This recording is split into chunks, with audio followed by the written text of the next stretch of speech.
प्रायोजक पुष्कराज रागी डिलाइट्स, महाराष्ट्राचं लाडकं आणि नंबर 1 नाचणी सत्व।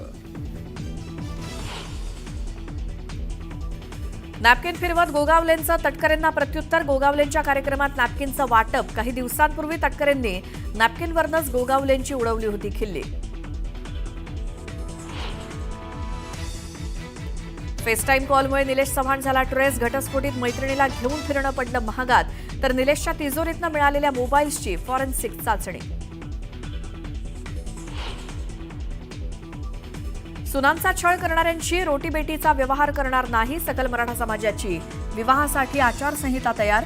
आणखी वैष्णवी होऊन देणार नसल्याचा निर्धार। बदललेल्या वातावरणानं मान्सूनची गती मंदावली। 10 जूनपर्यंत मान्सूनचा प्रवास थांबणार। पेरणीची घाई नको, तज्ज्ञांचा शेतकऱ्यांना सल्ला। भरधाव टेम्पोनं रिक्षाला दिलेल्या धडकेत 4 जणांचा मृत्यू तर 2 जण गंभीर जखमी। बीडच्या खामगाव पंढरपूर हायवेची घटना। खोल समुद्रातील मासेमारीवर आजपासून बंदी। मासळीच्या दरात वाढ होण्याची शक्यता।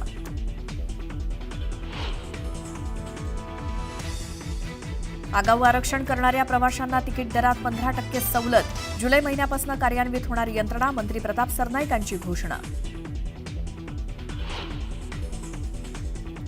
समृद्धीचा इगतपुरी ते आमणे हा शेवटचा टप्पा 5 जूनपासून खुला होणार। नाशिकच्या इगतपुरीतून होणार उद्घाटन। मुख्यमंत्री देवेंद्र फडणवीसांची घोषणा।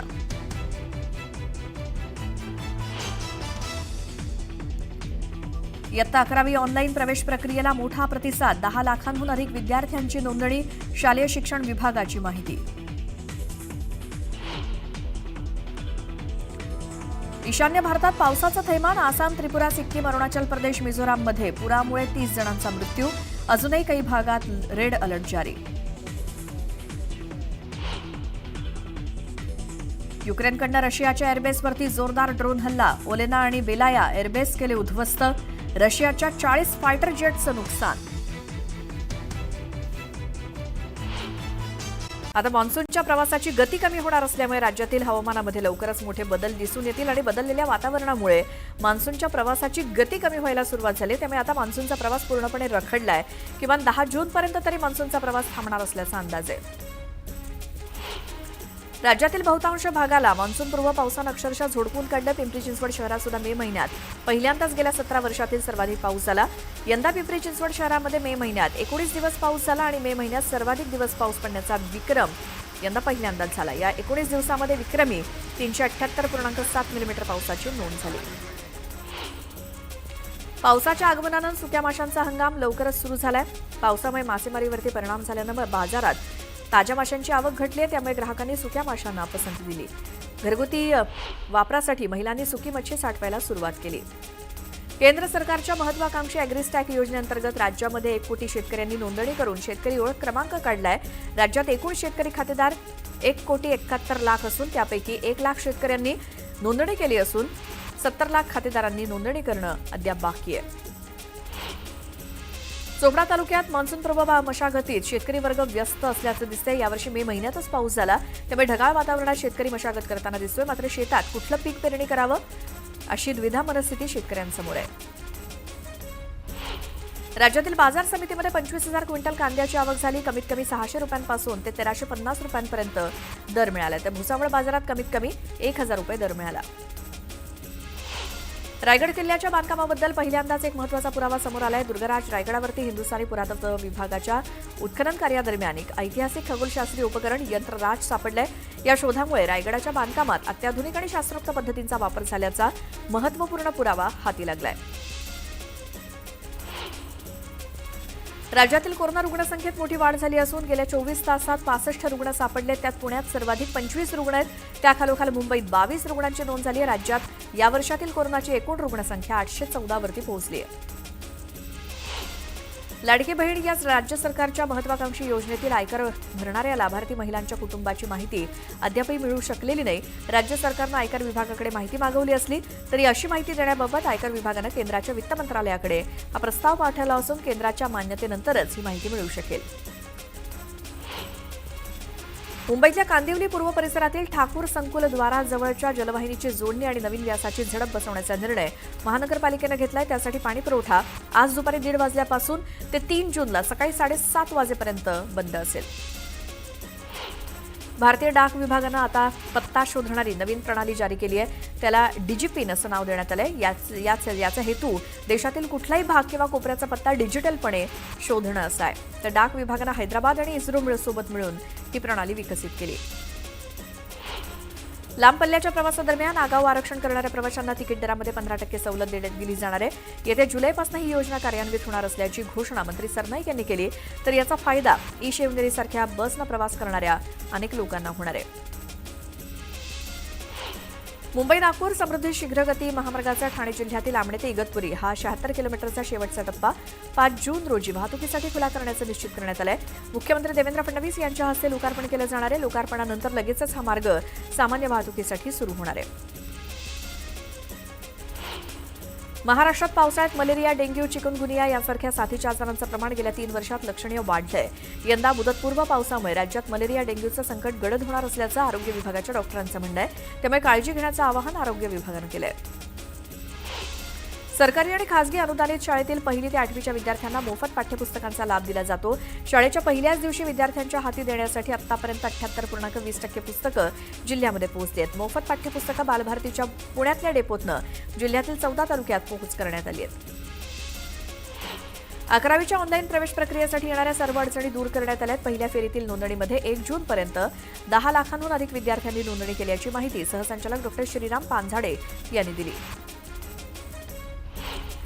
4 वर्षीय BA, BSc, BEd हा अभ्यासक्रम पुढील वर्षापासून बंद करण्याचा निर्णय राष्ट्रीय अध्यापक शिक्षण परिषदेनं घेतलाय. त्यामुळे रद्द केलेली प्रवेश प्रक्रिया पुन्हा राबवण्याच्या सूचना उच्च आणि तंत्र शिक्षण विभागानं राज्य सामायिक प्रवेश परीक्षा कक्षाला दिल्या आहेत. त्यानुसार या अभ्यासक्रमाच्या प्रवेश परीक्षेसाठी आजपासून विद्यार्थ्यांना अर्ज भरता येणार आहे. The institute of chartered accountants of India यांच्या वतीनं सप्टेंबर 2025 मध्ये होणाऱ्या सीए परीक्षांचं वेळापत्रक अधिकृत संकेतस्थळावरती जाहीर करण्यात आलंय. सीए परीक्षांसाठी ऑनलाईन अर्ज भरण्याची प्रक्रिया 5 जुलै 2025 पासून सुरू होणार आहे.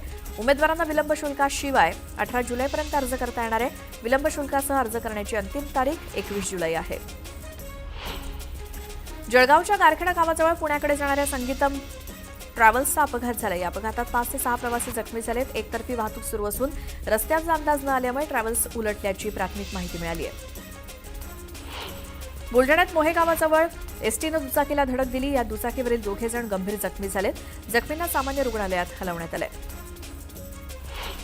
बीडच्या खामगाव पंढरपूर राष्ट्रीय महामार्गावरील नित्रूड गावाजवळ भीषण अपघात झाला. टेम्पो आणि रिक्षाच्या झालेल्या अपघातात 4 जणांचा मृत्यू झाला असून 2 जण गंभीर जखमी झालेत. मध्यरात्री हा अपघात झाला असून जखमींवर शासकीय रुग्णालयात उपचार सुरू आहेत. भुसावळ इथे आयोजित बॉक्स क्रिकेट स्पर्धेचा केंद्रीय राज्यमंत्री रक्षा खडसे आणि वस्त्र उद्योग मंत्री संजय सावकारे यांच्या हस्ते शुभारंभ करण्यात आला असून या क्रिकेट स्पर्धेत सहभागी संघातील खेळाडूंची रक्षा खडसे, संजय सावकारे यांनी संवाद साधत खेळाडूंना मार्गदर्शन केलं. स्वतः रक्षा खडसे आणि संजय सावकारे यांनी बॅटिंग करून क्रिकेट स्पर्धेचा शुभारंभ केला. राज्यातील रखडलेल्या महापालिका, नगरपालिका, जिल्हा परिषदा, पंचायत समिती आणि नगरपंचायतीच्या निवडणुकांसाठी 4 आठवड्यात प्रक्रिया सुरू करण्याच्या सर्वोच्च न्यायालयाच्या आदेशानुसार राज्य निवडणूक आयोगानं तशी पावलं टाकली आहेत. प्रभाग रचनेसाठी राज्य सरकारला सूचना करण्यात आली आहे. राज्य सरकारकडून प्रभाग रचनेची माहिती निवडणूक आयोगाकडे प्राप्त झाल्यानंतर आरक्षण आणि मतदार याद्या अंतिम करण्याची पुढील प्रक्रिया सुरू केली जाईल.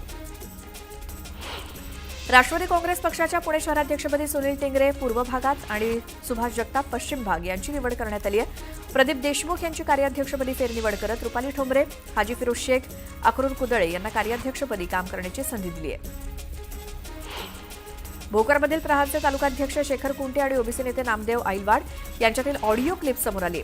आमच्या उमेदवाराला माघार घेण्यासाठी लक्ष्मण हाके यांचा दबाव होता असं शेखर कुंटे म्हणाले. आर्थिक तडजोड करून अर्ज मागे घेतला असंही ते म्हणाले. विधानसभा निवडणुकीत हाकेंनी ओबीसी उमेदवारांना उभं करून तोडपाणी केली. लोहा मतदारसंघानंतर भोकरमध्ये उमेदवारांकडून पैसे घेऊन हाकेंनी ओबीसी उमेदवारांना माघार घ्यायला लावली. ऑडिओ क्लिप ट्विट करत बिटकर यांनी हा आरोप केलाय. ज्यावेळी लाडकी बहीण ही योजना आली त्यावेळेस आम्हाला जास्त वेळ मिळाला नाही. तसंच निवडणुका आल्यामुळे त्यासाठी तपासणी करण्यासाठी वेळ मिळाला नाही. आम्ही आवाहन केलं होतं ज्यांना गरज आहे त्यांनीच याचा लाभ घ्यावा. मात्र आता दिलेले पैसे परत घेता येणार नाहीत. मात्र यावरती नक्की मार्ग काढू असं उपमुख्यमंत्री अजित पवार म्हणाले. शरद पवार आणि उपमुख्यमंत्री अजित पवार आज पुन्हा या कार्यक्रमामध्ये एकत्र आले. काल वसंतदादा इन्स्टिट्यूटच्या कार्यक्रमात दोन्ही नेत्यांच्या खुर्च्या जवळजवळ असल्यामुळे जोरदार चर्चांना उधाण आलं.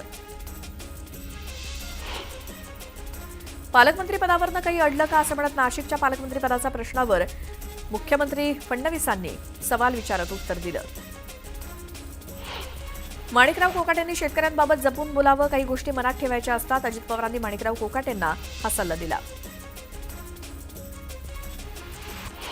काँग्रेस पक्षाकडून कृषीमंत्री माणिकराव कोकाटे यांच्या राजीनाम्याची मागणी करण्यात आली. मुख्यमंत्री देवेंद्र फडणवीसांनी वाचाळवीरांना तंबी द्यावी असं काँग्रेस प्रवक्ते काकासाहेब कुलकर्णी म्हणाले. म्हशीचा की रेड्याचा बळी दिला हे पाहण्यापेक्षा पक्षातले आमदार कसे गेले हे पाहिलं असतं तर पक्ष टिकला असता अशा शब्दात संजय शिरसाट यांनी राऊतांना टोला लगावला. सांगलीच्या मिरजमध्ये ते बोलत होते. कल्याणमध्ये ठाकरेंच्या शिवसेनेकडून ठाकरे बंधूंच्या एकत्र येण्याबाबत बॅनरबाजी करण्यात आली. कल्याण ग्रामीण आणि दिवा शहरातील प्रश्नांना वाचा फोडण्यासाठी एकत्र येण्याचं आवाहन करण्यात आलं.